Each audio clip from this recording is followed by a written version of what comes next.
Let's go live now to Elnur Aliyev, a former Azerbaijani diplomat who is currently chairman of the Nizami Ganjavi Foundation. Thank you for joining us on the programme. Now, both sides have accused the other of breaching the ceasefire. Has Azerbaijan held up its end of the bargain?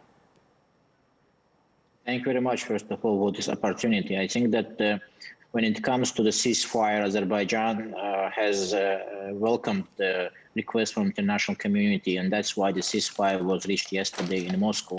Unfortunately, today what we have seen, and it started immediately, basically yesterday, immediately after the ceasefire took into effect, that the Armenian side did not abide by the ceasefire, humanitarian ceasefire rules. And in the night, today in the morning, basically, the Armenians has bombarded the Ganja, the second biggest city in Azerbaijan.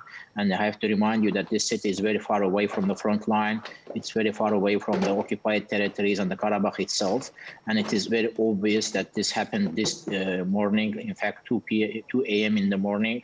And unfortunately, this is we already have casualties among the civilians, almost 10 dead person and 40 injured, including the woman and the kids. There is no bargain in the ceasefire. I think that Azerbaijan has traditionally and has been consistent with its position over the last 30 years on the ceasefire. And unfortunately, if we look at the facts, Azerbaijan has no reasons to break the ceasefire, because this is our land and we want to get a settlement of the issue itself.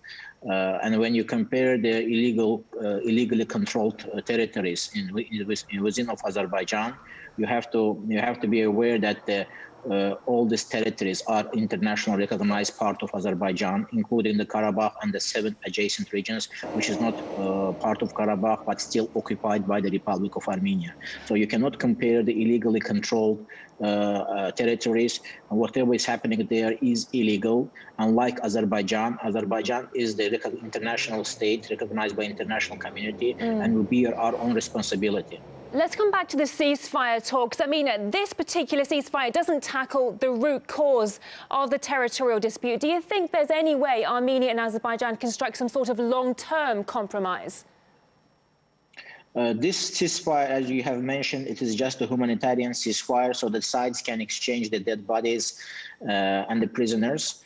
We were expecting this ceasefire to be followed by a substantive peace settlement negotiations, but unfortunately, at the very beginning, we have seen an unserious approach from Armenian side. Azerbaijan has been very patient over the last 30 years. We were sticking to the international process, specifically the OAC negotiation process. But we have to understand, and I think that was OAC mandate, that this process shall be based on the 4 UN Security Council resolutions, according to which Republic of Armenia occupied the territories of Azerbaijan.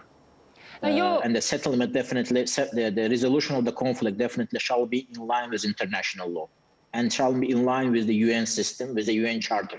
This is our approach. Your country, Azerbaijan, wants full control over Karabakh. Now, if you do achieve this, what are your plans for the Armenian population living there? We have to make it clear, and it has been clear for the last 30 years, that we don't target any Armenian population. Armenians have traditionally lived on Azerbaijani soil, and we are looking for a peaceful coexistence of the two communities in Nagorno-Karabakh. That was official position of Azerbaijan over the last 30 years, and we have reiterated this so many times, and we have done practical steps in that direction to show our seriousness. Definitely, we believe that the Armenians and Azerbaijanis can live together.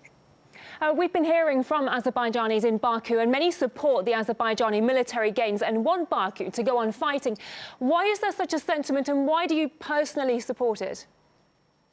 I don't think that you will find any citizen among the UN member states which will not support its own territorial integrity. We have to, again, I think that this is a key issue here. We have to understand that Azerbaijan has been admitted to the UN under specific designated territories, and we don't want any other countries' territories. It shall be very much clear that we are not claiming any territory of the Republic of Armenia, and the Republic of Armenia is perfectly aware of this. What we are claiming implementation of the UN Security Council resolution. It's very much clear.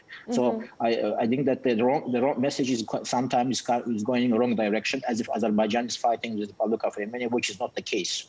I'd like to ask is you... claiming back. Azerbaijan is claiming back to control what legally belongs to it. I'd like to ask you how much military support your country is getting from Turkey. Armenia is claiming that Turkish fighter jets are involved. Is this true? This is not true. In fact, if you look at Azerbaijan and Armenia, we are incomparable, both in the terms of the economy, military power. I think that this is the way how Armenian Republic is trying to justify its losses on the battlefield. Azerbaijan is a strong country, well, oil and gas producing country. We have built up over the last 30 years very strong army. And as we were part of the negotiation, as we were continuing the negotiation process, Azerbaijan has always making it clear that we can solve this issue militarily, but we want to have a peaceful settlement. And we were warning Armenian side that we want to get what legally belongs back to Azerbaijan in terms of the territorial integrity. And I think that we just have reached a stage when we see that the international community is not interested in bringing justice to the region. And what's happening at the moment, Azerbaijan has decided that it has to bring the region in conformity with international law by its own. It has to bring justice by its own. Elnur Aliyev, former Azerbaijani diplomat, currently chairman of the Nizami Ganjavi Foundation. Thank you for your time. Thank you very much. My pleasure.